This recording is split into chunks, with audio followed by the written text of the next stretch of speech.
Okay, we welcome in Marquette. As we said, we'll start with an opening statement from Coach and then questions for our student athlete. Coach?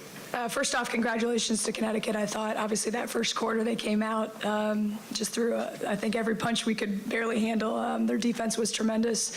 I thought we had some good offensive looks in that first quarter, but we're unable to make them as the highs of highs from yesterday when we were making everything. In that first quarter, we were definitely very cold, and that led them to getting kind of, anything they wanted in that first quarter, downhill attacks, open threes. They had some great back cuts, and, kind of after that, we couldn't quite recover.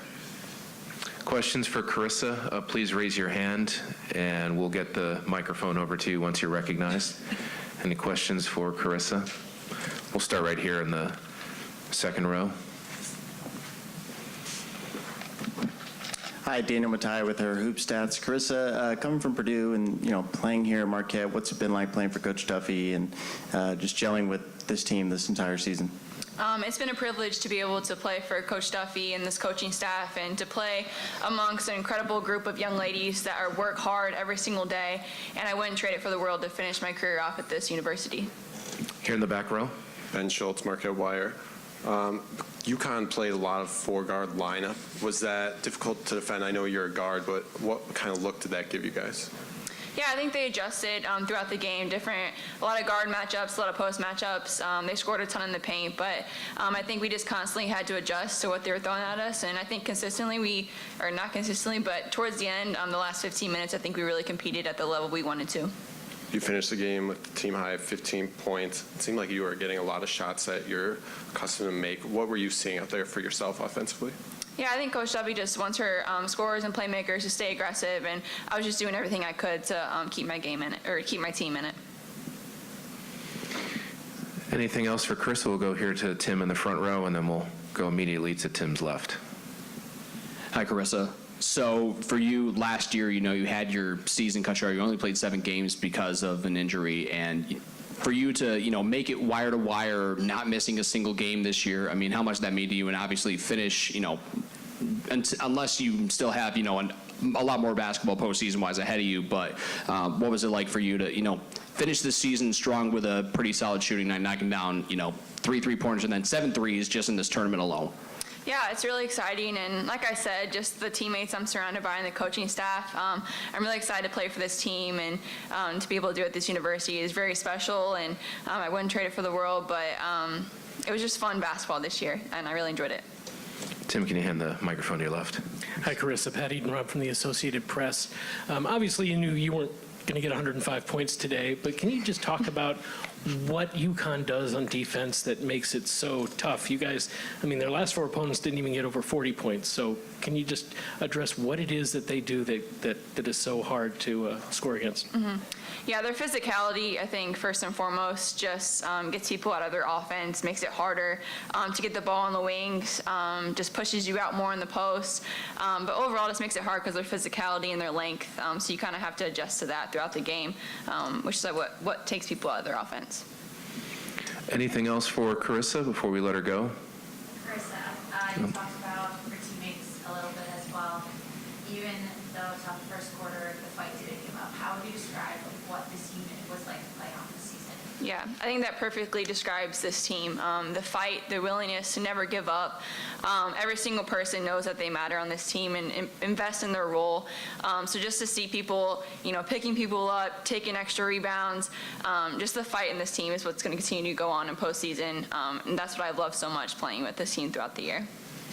All right, Carissa, thank you very much. Thank you.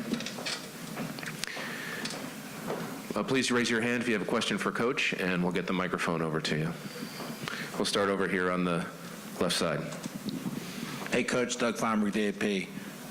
Make your case for you guys being in the NCAA tournament. What have you done that makes you guys worthy of making the big dance? Well, I can speak on since I've been in the Big East. This is the most depth, top to bottom. Obviously, Connecticut, you watch them and they're just starting to peak at the right time. But between, Nova Creighton, us and DePaul, there's a lot of talent. I think, we've kind of beat each other up a little bit, which I think across the country, people have to start taking a look at that with our league. You throw Seton Hall in there, and when you have star power like a Van Clunen, like Morrow, like Segras, they're student athletes and women who should be on the national stage in the tournament. And I think for our team, we've always been a well-balanced team. We've been one of the top defensive teams in the country. We share the basketball, as you saw us yesterday, a dangerous team that we can get hot if we have an opportunity to do it. So I hope the committee will take a peek at us and understand what Marquette has done in the past, historically the last few years, and how we have the ability to make some noise if we have that opportunity. Anything else for Coach? We'll go to Megan here on the left. I'll wait for this. Coach Lauren Van Clunen, you've called her the heartbeat of this team before. You saw it out today, despite going 0-7 to start, quick 7 points to start the second half. How would you describe, what she's meant to this program as now she's closed off her Big East journey? I've been so lucky to be her coach for a couple years, and the way she embodies what's right in college athletics and women's sports, and she's one of the most selfless kids I've ever been around, always asking, what can I do to help this team? It's never about her or ego. She's kind of got that old school Tim Duncan game to her where she's still, shooting hook shots and picking her teammates off the ground. So, Lauren had a lot on her shoulders this year when we lost, a few players, Selena Lott specifically, and, she wanted it so bad all year, and I thought, that kind of led to a little bit of her inconsistency at times, but just the last really 2 weeks of the season, the way she's been completely, literally giving every ounce of what's left in her energy-wise and helping our young players is just something special. And I know she's somebody that we're gonna shed some tears when we're officially done on the season. But just the way she's been first team all conference and led from that post player position when she has to have other people who get her the ball, and just the way she's been consistent. And really this year she's been on everybody's top of the scouting report. 2 and 3 bodies around her, and she's handled it with just the utmost class and poise, and I'm going to miss her a lot when it's all said and done. We have a question here. We're going to get the microphone over to the front row on the right. Coach, can you just talk about what makes UConn's defense so hard to play against? I mean, again, as Pat said, they had held the last 4 opponents to under 40 points. Yeah, I can speak on because I got to play against Connecticut as a player too, and now my evolution of becoming a head coach in our league, I've always felt, despite all the firepower on offense year to year, the most difficult thing is how do you score against them. And this year's team, as they get healthier and have more depth, it only makes them stronger. They're big, they're long, they're physical. They have players on their team who want to defend. Nika Mule, the way she wants to set the tone that way. You bring in Westbrook, and then you have the length of, adding Dorka to the mix too, really gives them, when you think like he could substitute and, okay, you might have an advantage of some of your cuts and movement, he just keeps bringing players in. And obviously earlier in the season that was not the case, but I think the teams that have been successful against them can really score at a high clip, can shoot the 3-ball well, and kind of have that balance of inside-outside attack. Even watching Villanova earlier this year, they hit a lot of shots from the perimeter. And if you can do that, you might have a chance. But the physicality, their position defense is what is most impressive to me. We have a question over here. Matt, if we can pass that down to Jim. Jim Clark, Women's Hoops World. You did win the second half. And what did you do? I mean, what changes did you make to allow you to deal with that defense a little better? I mean, we made a couple adjustments on the defensive end, but we just had to kind of get just almost like, what the heck, you're down 20 now. You got to play a little looser. You're obviously playing against the crowd too. Nobody's in your favor. So I thought we just finally settled down. We got some good shots in that first quarter. I thought open jumpers that, if you look at last night's game, we made every single one of them, and we're very short on a lot of them in that first quarter. So I thought then after that first quarter, we were pressing and going a lot of one-on-one, and I just told our team, there's going to be opportunities for you personally to create, but Marquette basketball, the way we've been successful is sharing that basketball, running our offense, spreading people out. And I thought when we got back to a little more of that, I thought the efficiency of scoring the basketball improved for us. Coach, thank you very much. Thank you.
probably picked up on this from your notes that Pam printed out this morning, the 25th appearance in the Big East Championship game for UConn.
UConn's on their way.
Just a note for everybody, we'll start with questions for Avina and Dorka first. Then we'll let them go, and then we'll take questions for Coach.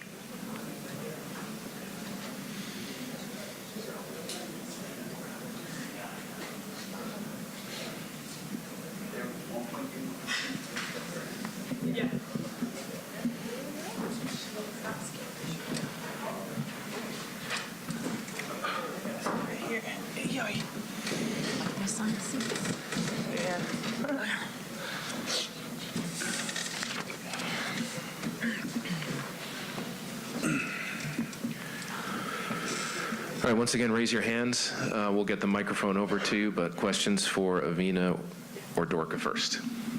We'll start right here in the front with Tim. Dorka, this one's for you. So the first time you met Marquette, you had a big day with 21 points, and in the rematch in Hartford, they limited you just 2. So in this game, with you, putting up 13 points, what got you back to that form that you were in, when you met them the first time out in Milwaukee? I think, I wasn't really thinking about that at all. I knew, from the first time we met, that I might have some chances to shoot the ball from outside just because their defense is so focusing on just guarding around the basket. So that's why I was able to get some shots up today. And, I don't think it was anything different. I just probably was in better positioning on offense to get those shots, and my teammates were trusting me with the ball. But it wasn't anything special that I was thinking coming into this game. Raise your hand if you have a question. We'll just pass the microphone down to your left. Avina, can you discuss the defensive effort of this team during this tournament, and how much of that has to do with having everybody back and everybody being fresh and being able to sub in so often? I think that's something that we talked about in the locker room at halftime. We had kind of went on a little stretch, 3 to 2 little minute stretch where our offense was really clicking right before the half. But we had just talked about amongst ourselves that even though our offense wasn't clicking, our defense really held it down. And I feel like we're really starting to understand like ourselves defensively, and it's coming together at the right time, and it feels really good. We also talked about how that first five is out there, and that second five comes in. It's really hard for teams who, like Marquette, they're only playing about 7-8 people for them, and then they're already tired and things like that. But our defense is looking really good, and we're being really aggressive, and a lot of the mistakes that we're making on defense, we're covering them up pretty good. Here on the right. Yeah, Dorka, Avina just mentioned it briefly, but when you check into a game after, 7, 8 minutes, 9 minutes, do you kind of sense the other team is tired? Do you kind of maybe see it in their eyes or sense that you're kind of wearing them down with the way you're rotating players? Yeah, definitely. I think, also just looking at it from the bench a little bit, just kind of, you can get a little feel of the game, how it goes, and, just how we can impact the game, whoever is coming off the bench. So I think that's really helpful for us, just to get a few people in and just kind of, pressure the ball on defense and everything like that. But definitely, you can feel sometimes that they're getting tired. So like, hey, if I can run the floor a little bit more and a little harder, and I think that shows on our offense and defense too. Right here in the front. Avina, how important was it to get off to the start that you got off to? Like they scored 105 yesterday, and you guys held them to 6 in the first quarter. Kristen was open a bunch of times on those backdoor cuts. Like just that kind of set the tone for the game. How important was that? Super important. I mean, C was out there doing what C does. But, it was just within the flow of our offense. So, our post players do a really good job of making great passes and great assists, feeding the ball. And she was being aggressive and getting to the basket and knocking down shots. And then our defense was amazing today. And that's something we got to take forward to the games we got coming next. And Aaliyah, too, everybody was aggressive. Right? Everyone was aggressive. Aaliyah was amazing down there, crashing the board, Dorka, Liv, everyone. Over here on the right, second row. Hey guys, wanted to follow up actually on the depth. You guys were able to get a couple players back towards the end of the season and regular season, but now getting to see that in action in the postseason and what it means for you going forward, I guess how much more confident does that make you, and does it impact the way you guys kind of mentality coming into games? We'll do Avina first on that, then Dorka. Sorry, that was aggressive to me. No, I think at first having everyone back was kind of weird. Especially, seeing Paige out there for the first time in so long. We're just so used to like hearing her chirp from the bench and stuff. But no, it feels really good to have everyone back, and I think it not pressure necessarily, but when guys are tired, it's cool to see like that next five coming in, or however many people are coming in, that that second five can be that first five too. So it feels good, and I feel like as a confidence for the team as a whole, and I think it does that for us. I mean, I agree with that. Whatever Avina said, I think it's good to have everybody back. I say that, but whenever first time everybody was starting to warm up, and we looked around, and I was like, oh my God, everybody's finally back. It's been a really challenging season. There's always new people out every single time. So I think it's the perfect timing. I think now that obviously we're still missing some opportunities out on some opportunities on offense. And I think, once we're starting to get, everybody's going to play well, then I think we're going to be really dangerous. We're still missing Aubrey. Can't forget about Aubrey. Yes, but she's here in spirit with us. Yes. Avina, just real quick, you mentioned hearing Paige chirp from the bench for so long. Are you starting to get that back closer to normal in the games, or what's that like? I mean, she still chirps whether she's on the court or on the bench. But no, it's definitely fun playing with her again. And just her as a basketball player, but her just like how she sees the game and how she speaks and things like that. It does take us to a whole nother level, and especially for teams having to guard her a certain way. But no, it feels good to have her back, most definitely. Ladies, thank you very much. Appreciate it. We'll see you guys tomorrow. We'll take questions for Coach, and we'll start right here in the middle in the front row.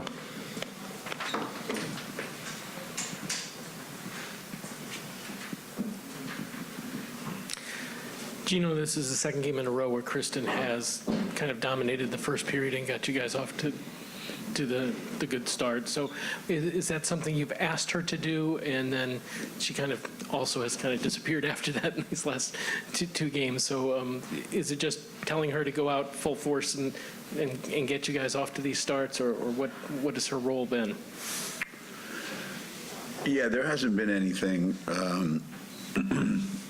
specifically that's been said or done that's changed anything. I just think that this time of year, you know, if you're a senior and you're at UConn, you have to have an impact on the game. Every game that you play, you have to come out and feel good about the impact you've had. You know, Kristen's a very streaky player. You know, when things are going great, she's really, really, really good. And then when things start to go a little bit sideways, she kind of loses her aggressiveness. And that's something that we have talked about, staying aggressive. But to start the game like that, that's, you know, especially with Paige not in the starting lineup, you need somebody that's got to do it, you know, and she's the perfect candidate for that. And she gets a lot of opportunities, you know. She's just making the most of them right now. Geno, Aaliyah only finished with 8 points today, but she had such a huge impact on the game today. I mean, you've talked about her the last couple of weeks. She's just in a great place right now where she's bringing a physicality every game at this point. Yeah, for the longest time, we were trying to find out, you know, why there was such a difference from last season to this season. And I think the change has been so noticeable. I can't put my finger on why,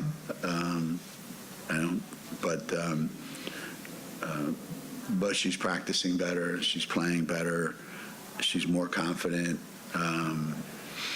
she's getting more things accomplished, and the games reflect that. You know, when you look at the intangible parts of the game, yeah, but you know, the 11 rebounds today, that's a tangible thing. You know, the 8 points, but to me, it's just the way she looks and the way it feels having her out there right now. That's really, really good. Here on the right. Geno, not only in terms of your games and the teams that you're playing, but even when you look around the country at the upsets in some of the tournaments, obviously a big one today, do you kind of have a sense that maybe your team has caught a second wind at a time when maybe some other teams are kind of getting tired from the season? You guys have kind of picked up a little something, picked up momentum. There might be some of that. There might be. I worry. This time of year, I always worry anyway, but I worry about, making sure that we're healthy mentally, you know, because to me, physically, people aren't going to change that much, you know. People are going to, I think, get smarter if they want to over the course of a month-long tournament. You know, the month of January, people can start getting a little bit more, you know, intelligent basketball-wise. But I don't think they're going to change that much physically. And we had a lot of players play a lot of minutes. But it's funny because we had players play a lot of minutes, and then they would have 2 weeks off. And then somebody else would have to play a lot of minutes, and then they get 3 days off or 4 days off. So no one's been out there long enough where you could say, you know, they got worn out this year, or they got enough stamina that they can go a whole year or a whole tournament. So we're in a perfect situation in terms of we have players that have played a lot of minutes, that can go a lot of minutes if they had to. We have players that are raring to go to play more minutes because they haven't played hardly at all this year. I mean, you take the game AZ had today. You know, 3 weeks ago we lost it. We might have lost today's game if we can't get those points, because Dorka might not have had them.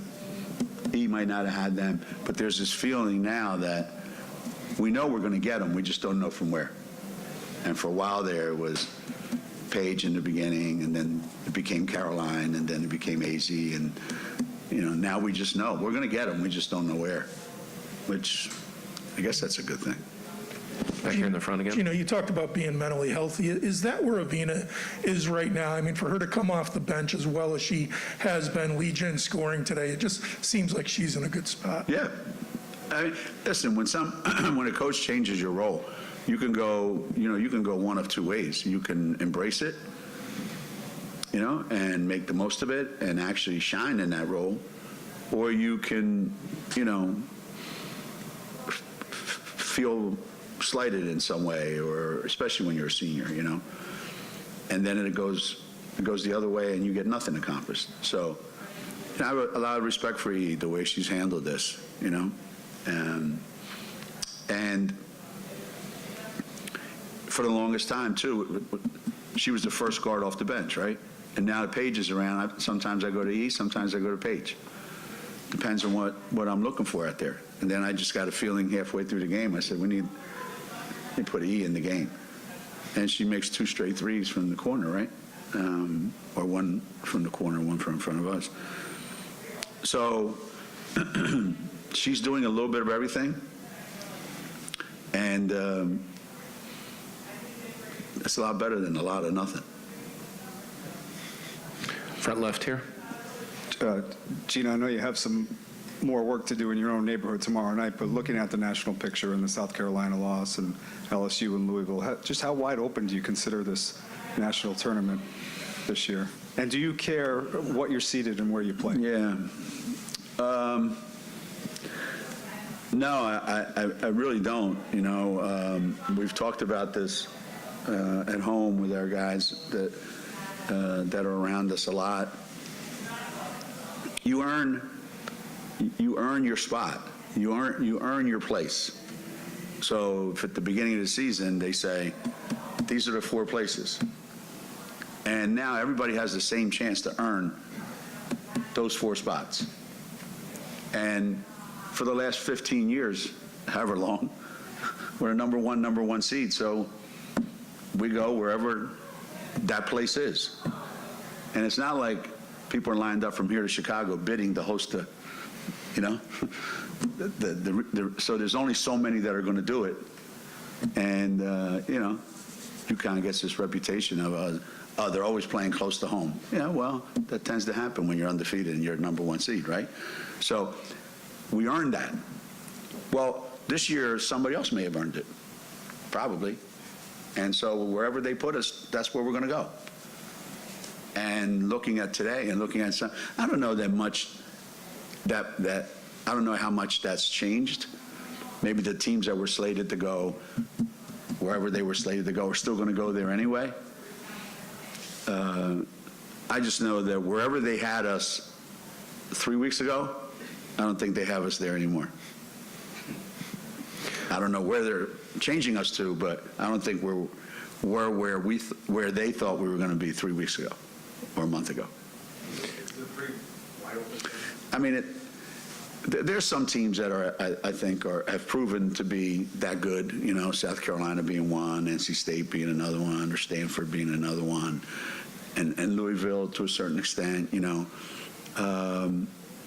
then there's some teams that people don't talk about that much that are going to probably surprise a lot of people in the tournament. And usually it's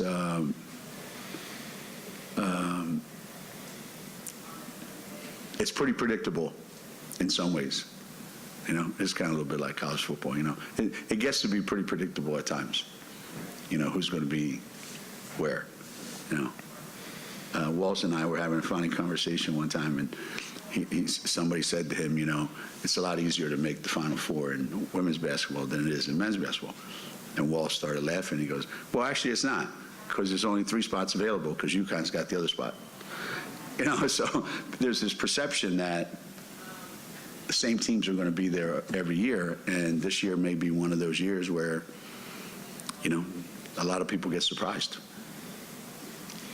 We got time for one more here on the left. Geno, two-part question, if you don't mind. Tomorrow night will be 18th consecutive season in a conference tournament final, and I think it's 32-2 in conference semifinals. What does that say about the consistency of your program? And my second part is Michigan men beat Ohio State today, so I guess Phil Martelli can still coach, can't he? Yeah, Phil can still coach. Well, he has really good players to coach right now. So, it just goes to show you, you're only as good as the players you're coaching. And he's got a really good group of guys and was put in an impossible situation. And he's, I think, done more than you could ever expect. So, yeah, I'm thrilled about that. The conference tournament thing for us, it has been a long time, It's been something that we've taken great pride in, and we've never taken it for granted.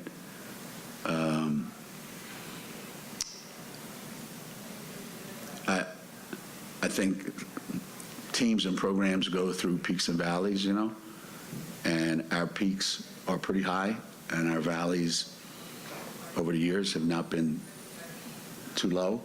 So we've managed to stay at or near a certain level, But I have to tell you, I told the team today, this last month, I don't know, maybe since the Marquette game at Marquette, the fourth quarter at that game, maybe since, I don't know, maybe since the Villanova game, since we lost the Villanova game here. I don't know.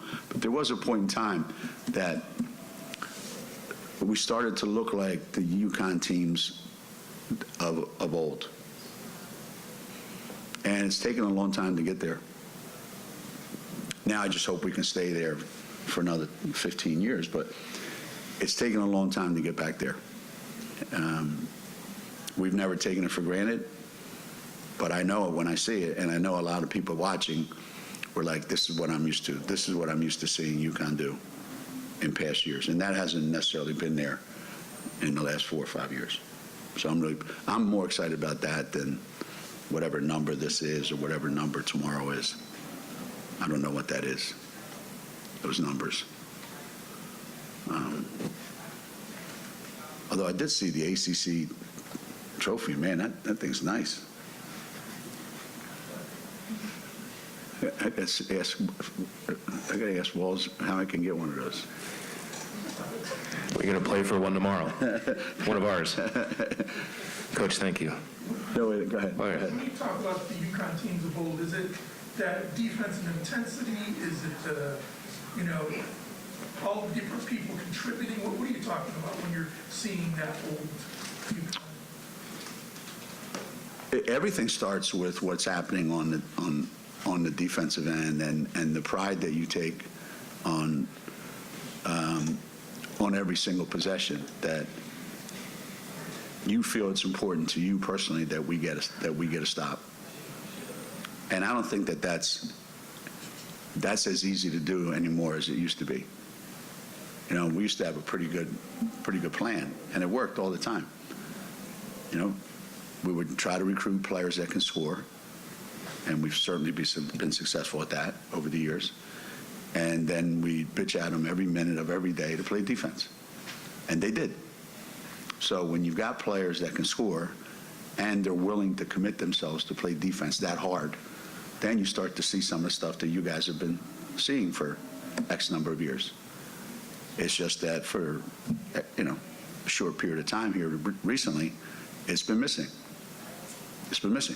And I'll be the first to admit it, that this is the closest that it's looked. And I feel really good about it.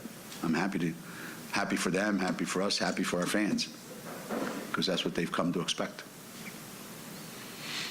Coach, thank you. Thank you.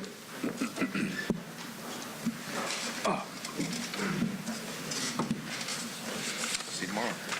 Yeah, for sure. Geno Cohen, you want to coach in ACC? Yeah, I want to coach in the ACC. Finally, it's an ACC team on the ACC tournament, not Louisville and Notre Dame. That was their third time in a row, man. NC State? Yeah. That was their third in a row. Second? Somebody said they won.